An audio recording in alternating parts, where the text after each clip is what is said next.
All right, I want to share a project I did. This is an outdoor cover for a driveway alarm or small security cameras. That's a wooden pattern. I'm going to fill the interior up with sand to give it some port while I ram it, sometimes called a sand match. You got to get it nice and full. This pattern is very, very fragile.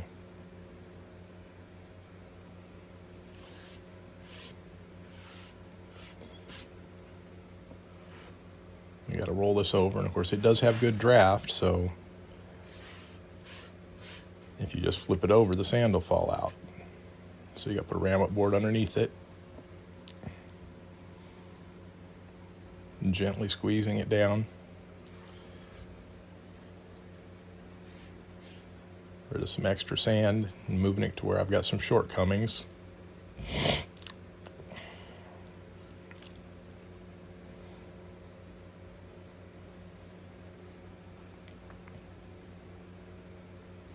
This sand is actually creating the parting line, so it's very important that it be perfect. You probably couldn't see it on the pattern, but I used a marker to mark the parting line so I could see exactly where it was. There, I got the spoon out.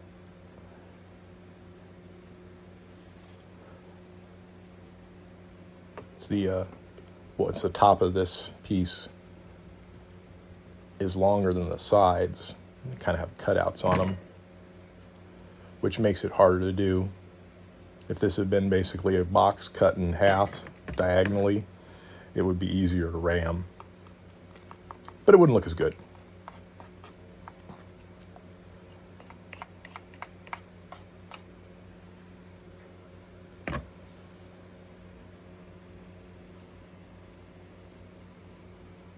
Sorry, my elbow blocking everything. There you go. You can see me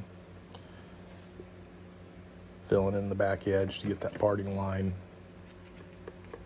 and slicking it. None of this sand actually becomes part of the mold. This is just support for the pattern while we're actually ramming up.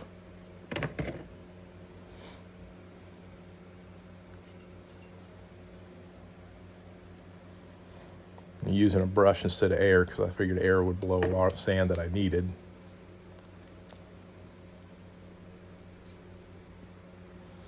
All right, now I bring in, this is the cope. And you see me trying to decide how to place it so I can put in my gating system.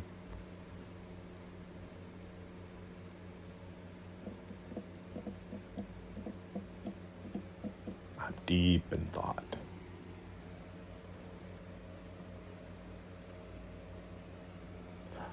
Some parting powder.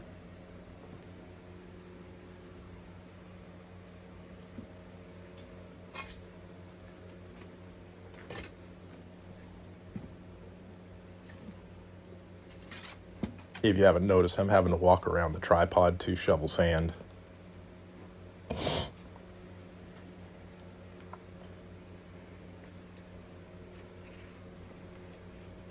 My sand's quite well used, so there's loose metal in it, so I wear a glove while I'm riddling, because if you cut your hand, you're kind of done for the day.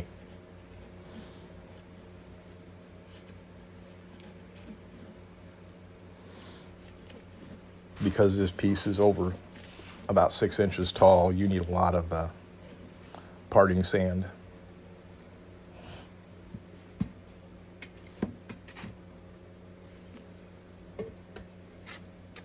I custom made this flask specifically for this piece.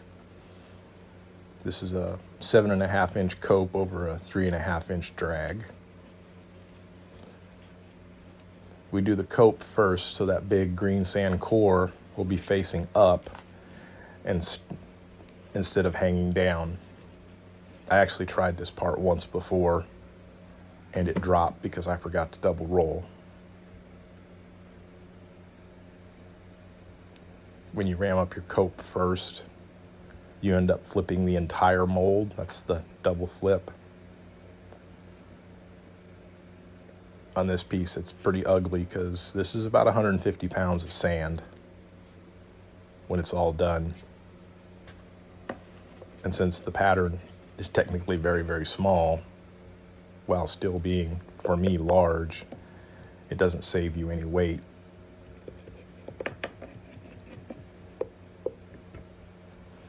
See me here using the hammer handle instead of my rammer because I got to pack very tight in a tight spot.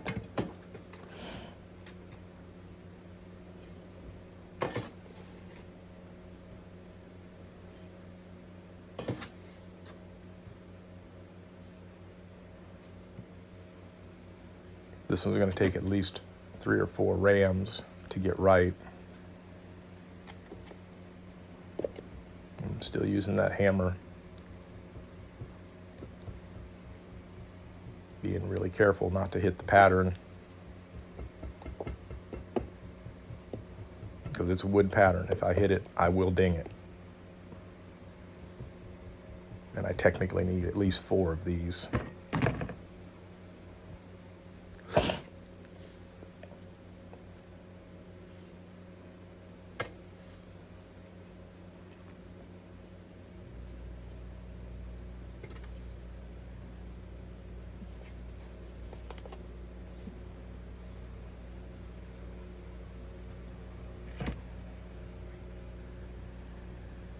Here, because I'm pretty sure I have my pattern in, I went to the regular rammer.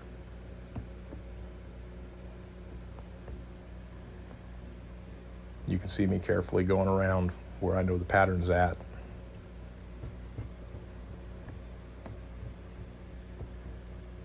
Put a little more oomph in it. This needs to be a good solid ram.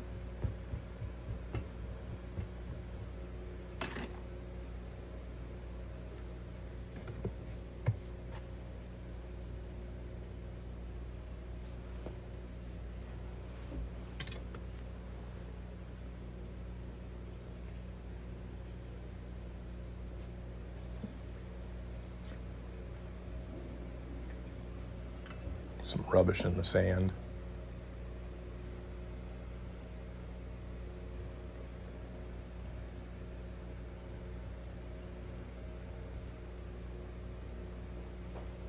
Keep smoothing this over and ramming.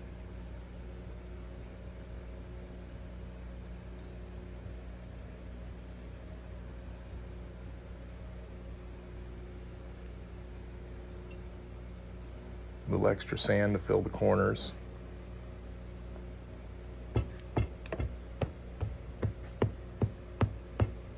I'm a little concerned about this sand slipping out of the mold because it's so big.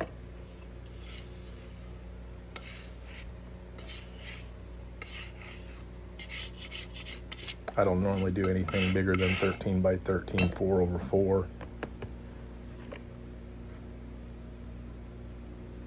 I'm just making sure that my sprue cutter will go all the way through.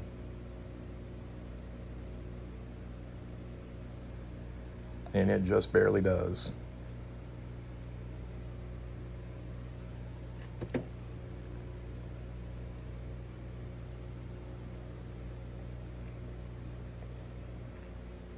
I always cut my pouring basins while my mold's still laying down flat. Some people like to do it at the very bitter end. I just think this is safer. You're less likely to get sand somewhere where it doesn't want to be.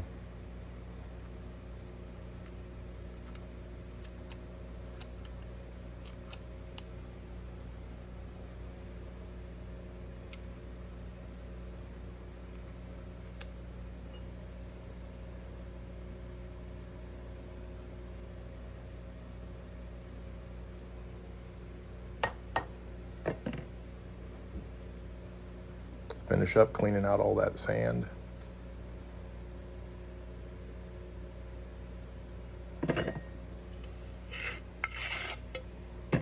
Strike off that loose sand. Part the pouring well so you can see it. And soft brush to knock the sand loose. Check that it's all firm.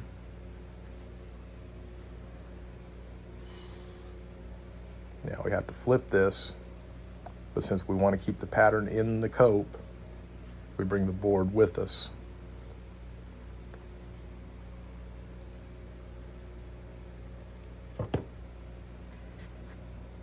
Well, I guess I didn't bring the board with me.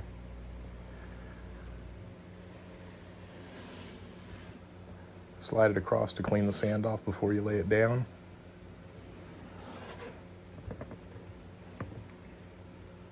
If you have sand underneath it, it may buckle and cause your cope to crack.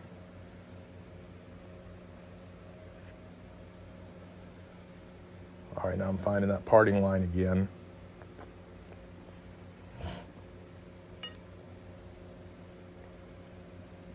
You see, I have to address some issues on what would be the top edge.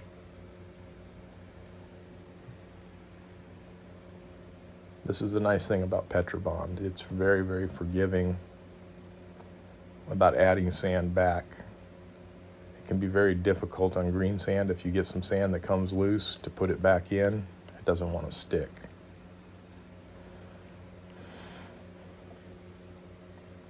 Where the sand over here broke was actually all right because I need that parting line. You notice I'm removing sand.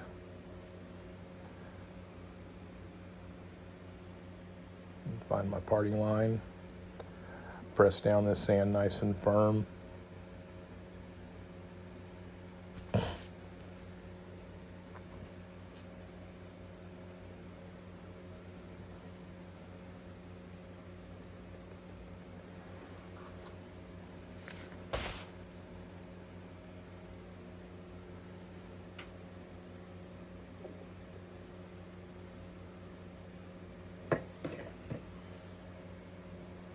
Repart everything.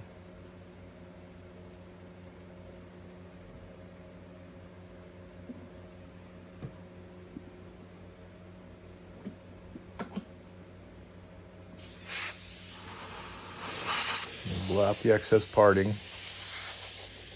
Any more loose sand down on the bottom there.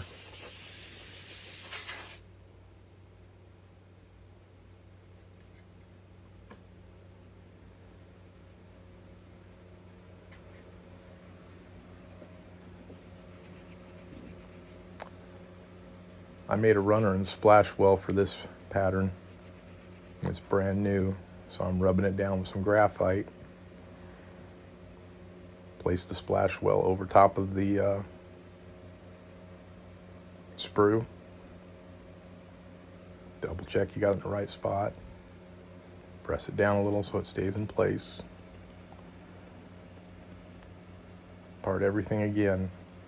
Want a good heavy parting here.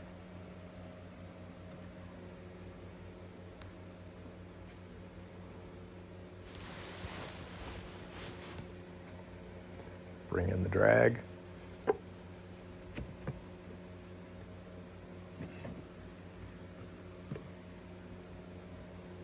Back to the riddle.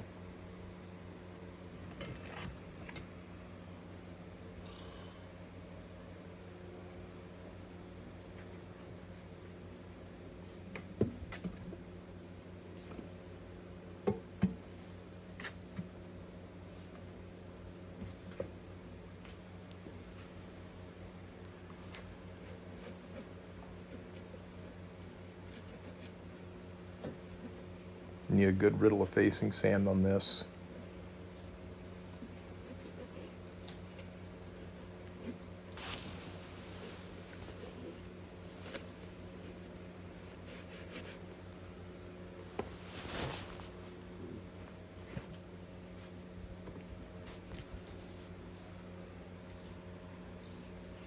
You see me gently tucking the sand in.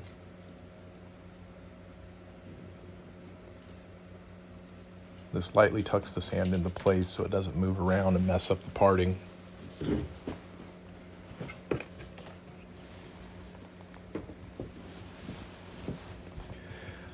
back to the ball peen hammer.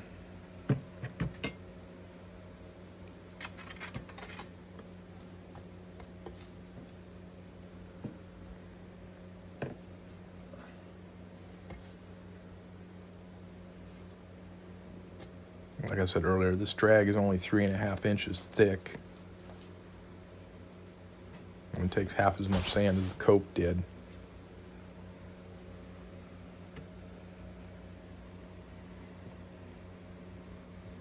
I can get a little more aggressive because I know that the entire pattern is in the cope, so I can't hit it now.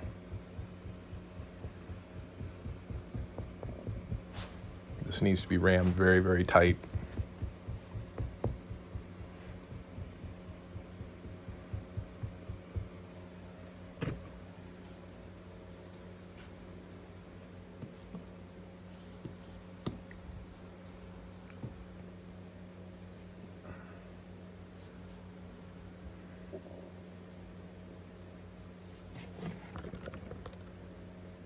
And I finally bumped the tripod.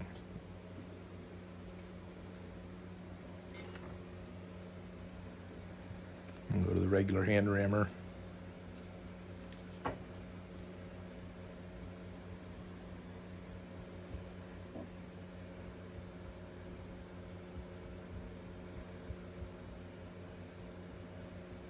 Normally on a 3.5 inch thick flask, I wouldn't get quite so aggressive on the ram.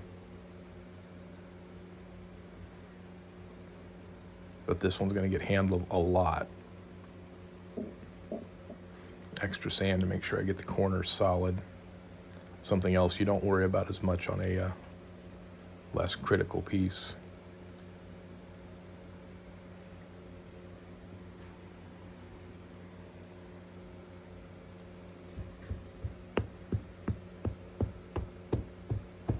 The sand in the corner isn't going to affect the casting, but it does hold the sand into the flasks.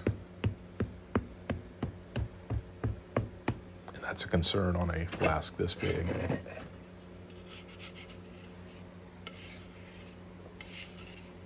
The interior of these flasks are notched out using a router, so there's anchors, but I've still had pieces of sand slip out of them.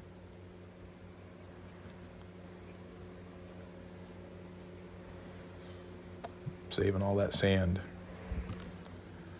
All right, we're doing a 180 here to the work area behind me.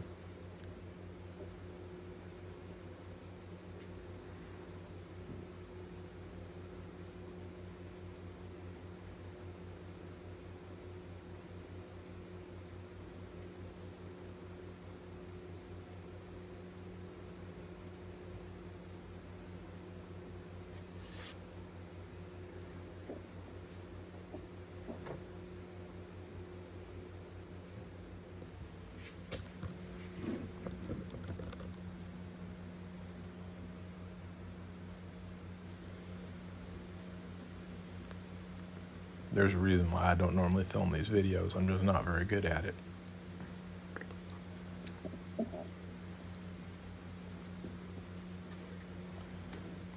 And there's that double roll. I couldn't pull it off clean. What I'm doing here is very, very spooky with homemade flasks. With a commercial flask, this isn't quite as bad. But if the cope and drag shift, that green sand core will definitely break.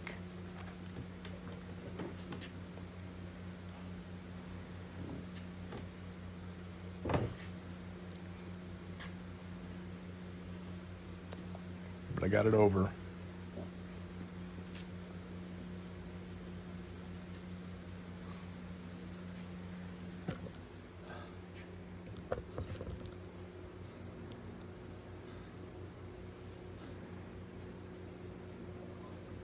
Now I have to open the mold.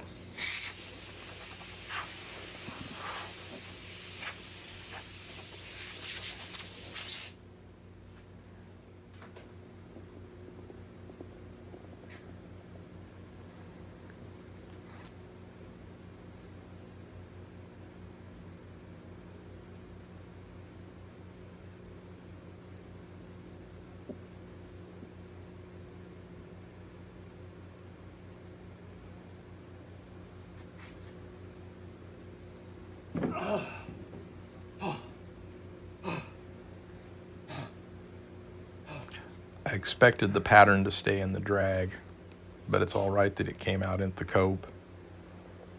As you can see, that green sand core is absolutely perfect. Now I have to get the pattern out. The pattern's so thin I didn't put any way in to actually pull it a screw hole or anything. So I'm just wrapping it side to side to loosen it up.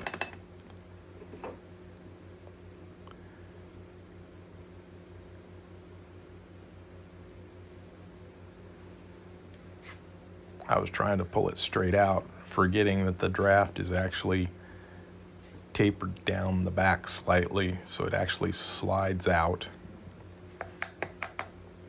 I got a different wrapping tool.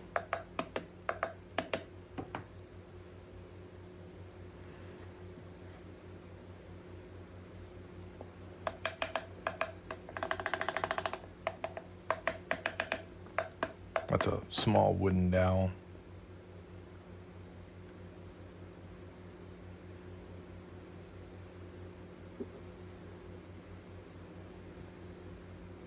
If this had kept sticking, I'd use the hose and blown air behind the pattern. A lot of times it'll make them pop right out. But this one's loose already.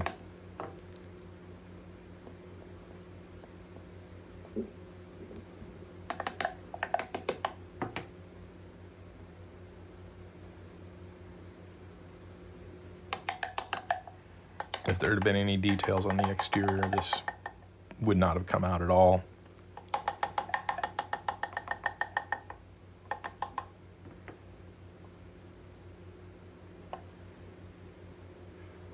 And there's our pattern out clean. Probably been better too if I'd have rubbed that pattern down real heavily with graphite, but I didn't. The base of the sprue is a little messed up. I'm not real happy with it. You're going to see me working on it quite a bit here in a second. I'm cutting the end gates into the cope.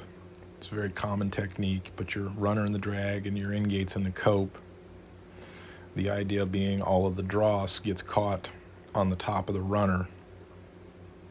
None of it can get into the pattern.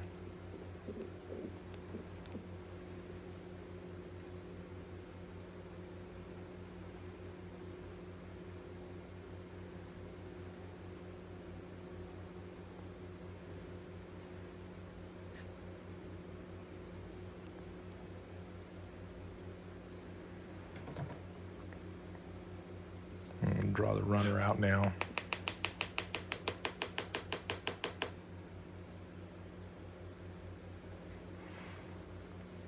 I was hoping it would just pop out because it's pushed down a little bit. It won't.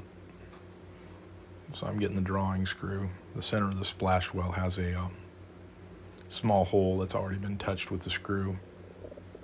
Preset some threads in it.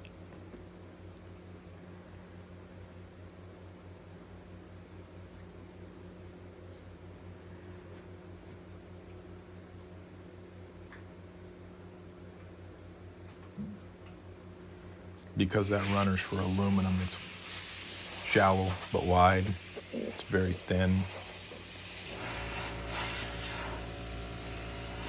So I couldn't put the lifting point in what would actually be the center. But it's pretty easy to get it out of the splash well because the splash well what normally hangs up. There was some burnt sand in the sprue. It came out, so when the finished casting, the sprue was quite ugly, but that's not part of the casting, so it's fine. But I was worried about the burnt sand eroding out as I poured metal through it and it getting into the casting. None did.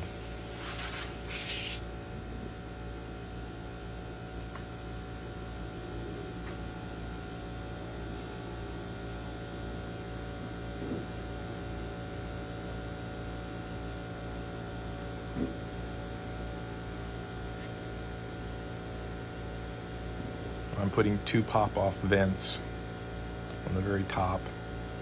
I don't care for pop-off vents. A lot of times they'll cause a piece of localized shrinkage right where they go through. And the way to avoid that, of course, is to taper where they attach to the casting, that's very difficult to do in a piece like this where they're going through a very narrow spot 6 inches down. Do some scratch vents. These aren't critical, especially in Petrobond. I mean, green sand, you'd want more venting than what I did there. And technically, I should have put a little vent at the end of the runner.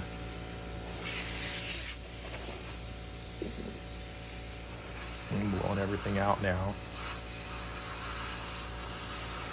And you can see I'm blowing out the sprue and loose sand keeps coming out, just making me nervous.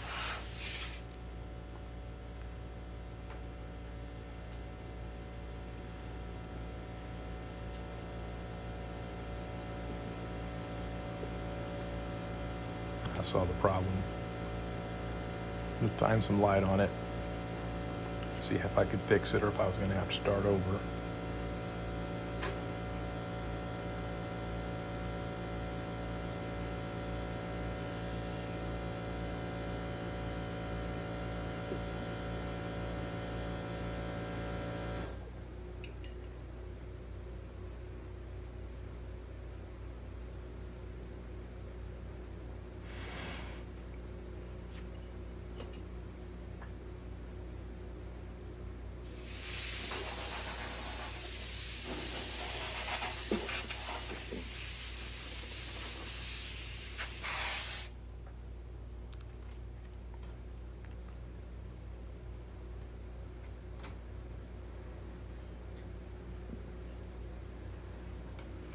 All right, we're all set for the tough part. This is where every bit of that work is put to the test.